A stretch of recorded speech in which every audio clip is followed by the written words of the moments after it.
예, 아직 한 3분 남은 것 같습니다. 10시로 예고를 했기 때문에 10시 시작하도록 하겠습니다. 조금 숨고르기 하시죠.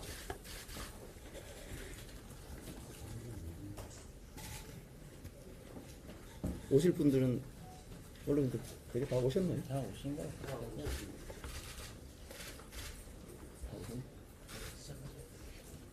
물 한 잔 마시면 또다 찍으시죠.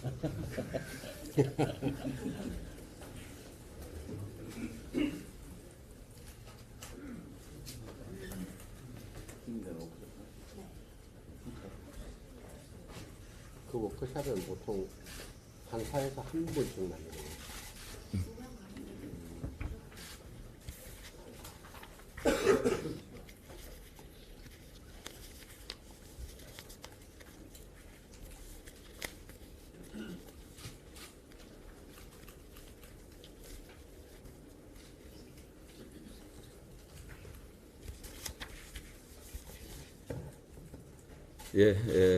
좀 시작하겠습니다. 언론 여러분들 바쁘신데 자리 함께 해주셔서 감사드립니다.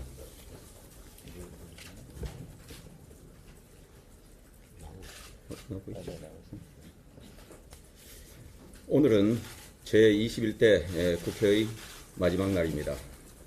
어제 국회에서는 이번 국회 마지막 본회의가 열렸습니다.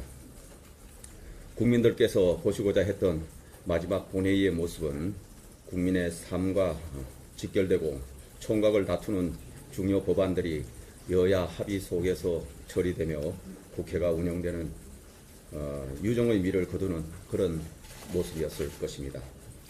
하지만 이런 국민의 기대는 또다시 민주당의 입법 폭주에 산산이 부서지고 말았습니다. 유감입니다. 최상병 특검은 공수처 등의 신속하고 엄정한 수사가 끝난 후에 국민적 의혹이 해소되지 않은 경우 해도 늦지 않고 더욱이 위헌적 요소 등 독소 조항이 많은 법안으로 해서는 안 된다는 국민의힘 의견을 무시하고 민주당은 끝내 최상병 특검법 제2안 표결을 강행했습니다. 또한 유사 사기 피해자와의 형평성 등 법리상의 문제점과 수조 원대의 막대한 재정 손실 우려 등 집행상 어려움과 같은 문제에도 불구하고 전세 사기 특별법도 강행 처리되었습니다. 심지어 민주당은 의사일정 변경을 통해 여야 합의도 이루어지지 않은 7개 쟁점 법안을 일방적으로 본회의에 직회부했고 그중 민주화 유공자법을 비롯한 4개 법안을 상정해 강행 처리했습니다. 본회의 개최도 의사일정 합의도 법안 처리까지도 모두 일방적인 독선이었습니다. 거듭 말씀드리지만 이 법안들은 충분한 법적 검토와 사회적 논의도 여야 간 합의도 없는 산무 법안들이었습니다. 이에 국민의힘은 대통령께 제2요건 행사를 건의할 것입니다. 다만 세월호 참사 피해 구제 및 지원에 관한 법률안은 피해자 의료비 지원 기한을 연장하는 법안이므로 제2요건 행사를 건의하지 않겠습니다. 다시 한번 거대 야당에 분명히 말씀드립니다. 앞으로 거대 야당의 일방 독주 악법이 없다면 제2요구권 행사도 없습니다.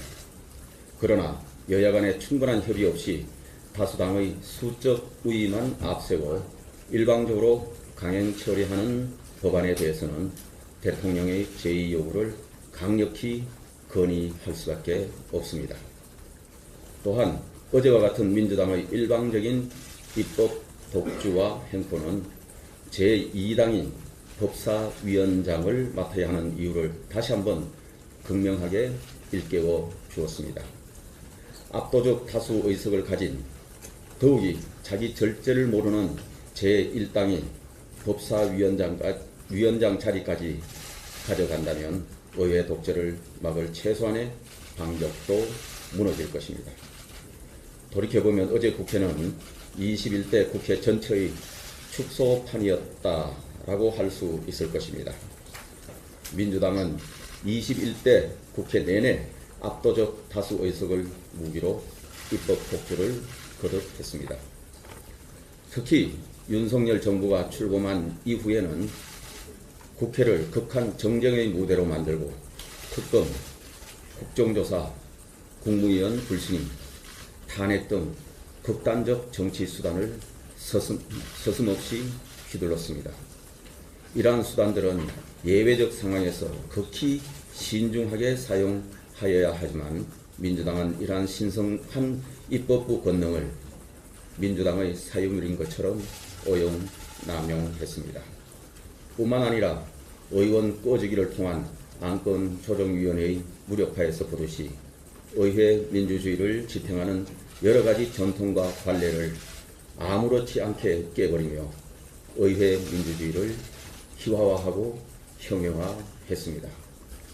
다수를 차지한다고 법률, 전통, 관례를 함부로 유린하는 곳에서 의회 민주주의는 설 곳이 없습니다. 그것은 전체주의의 초대장일 뿐입니다. 오늘 21대 국회 마지막 날에 우리 국회가 끝내 극한 정쟁의 부끄러운 모습을 떨쳐내지 못하고 국민의 불신을 받으며 막을 내리는 것에 대해 저는 여당의 원내대표로서 그리고 국회의원의 한 사람으로서 국민들께 죄송하다는 말씀을 드립니다. 이제 내일이면 제22대 국회가 시작됩니다. 22대 국회는 21대 국회의 단순한 재판을 넘어 확장판이 될 것이라는 우려가 많습니다. 우리 정치권은 단호히 이 우려를 씻어내야 합니다. 22대 국회를 21대 국회와 달리 새로운 의정사의 출발점으로 만들기 위해 여야는 끊임없이 대화, 타협, 협치의 정신으로 22대 국회를 열어야 할 것입니다. 22대 국회를 여는 즉시 여야가 이미 상당한 의견 접근을 이룬 민생법안의 최우선 처리를 추진하겠습니다. 원구성도 역대 국회에서부터 쌓여왔던 관례를 중시하며 여야 합의 정신에 따라 이루어져야 할 것입니다. 21대 국회는 원구성부터 파행을 겪으며 극한 정쟁의 불행을 예고했던 바 있습니다. 22대 국회에서도 다수의 행포에 따라 원구성이 이루어진다면 국민들께 또 다른 4년의 절망을 안겨드릴 수밖에 없습니다. 민의의 전당인 국회가 출발부터 그럴 수는 없습니다. 여야가 서로를 존중하는 상생과 협치가 총선에서 드러난 중요한 민의임을 민주당은 명심해야 할 것입니다. 국민의힘 역시 여소야대 상황 속에서도 108명의 의원들이 힘을 합쳐 국민이 공감하는 민생정당, 유능한 정책정당의 모습을 국민들께 보여드리겠습니다. 긴밀한 당정 협의를 통해 오로지 국민을 위한 민생 입법 경쟁을 주도해 나갈 것입니다. 지켜봐 주시기 바랍니다. 이상입니다.